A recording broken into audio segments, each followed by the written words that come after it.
Nyo tanya ada orang Ustaz. Buya kapuk nak kini. Ambo jawab sejo pantun. Sekolah ke Parabe membeli bareh ke Sirakut. Biarlah kaji kurang lapik. Asal badan lai kapuk. Iko kaji nak lapik awak kurui lah.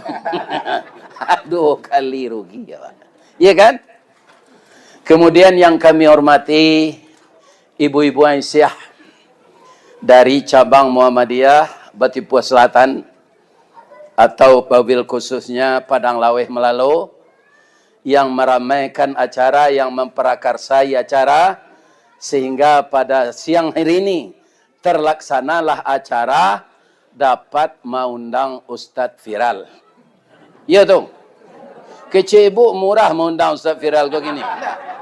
Melalui manajer lain. Tak bisa langsung sekenya tu.